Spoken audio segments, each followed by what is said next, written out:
আসসালামু আলাইকুম। আমি সেলিনা পারভিন। আশা করি সবাই ভালো আছেন। আজকে খুবই গুরুত্বপূর্ণ একটা বিষয় নিয়ে কথা বলবো। সেটি হচ্ছে Google ads match type importance plus smart strategy. Google অ্যাডসে সফল হতে হলে শুধু কিওয়ার্ড জানলেই হবে না, আপনাকে কিওয়ার্ড ম্যাচ টাইপ বুঝতেই হবে। কারণ ম্যাচ টাইপ ঠিক করে আপনার অ্যাড কাদের সামনে যাবে, আপনার বাজেট কতটা সেভ হবে এবং আপনি কতটা কনভার্সন পাবেন। ম্যাচ টাইপ কি?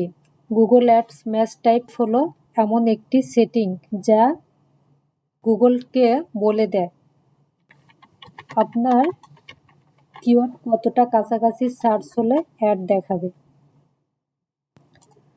মূলত 3 ধরনের ম্যাচ টাইপ আছে: ব্রড ম্যাচ, ফ্রেজ ম্যাচ এবং এক্সাক্ট ম্যাচ। কেন ব্রড ম্যাচ সবসময় ঠিক না?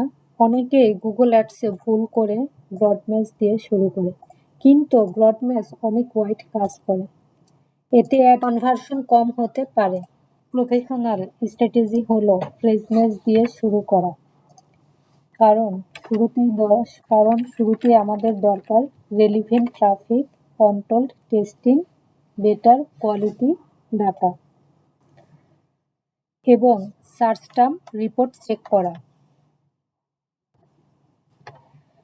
তারপর কোন 5টা বা 10টা কিওয়ার্ড সবচেয়ে ভালো কনভার্সন দিচ্ছে, তখন ওই বেস্ট কিওয়ার্ডগুলোকেই এক্সাক্ট ম্যাচ হিসেবে ব্যবহার করুন। কারণ এক্সাক্ট ম্যাচ দেয় high conversion, low CPA, better budget control. মনে রাখবেন, smart with phrase, find winning keywords, then scale with exact. এটাই smart Google ads strategy. Google অ্যাডসে গেস না ডাটা দিয়ে ডিসিশন নিন। তো এই ছিল আজকে আমার গুগল অ্যাডস ম্যাচ টাইপ নিয়ে ভিডিওটি যদি ভালো লাগে অবশ্যই পেজটি ফলো করুন এবং লাইক কমেন্ট করতে ভুলবেন না, এবং যদি ইউটিউব থেকে দেখে থাকেন অবশ্যই চ্যানেলটি সাবস্ক্রাইব করবেন। ভালো থাকবেন। আসসালামু আলাইকুম।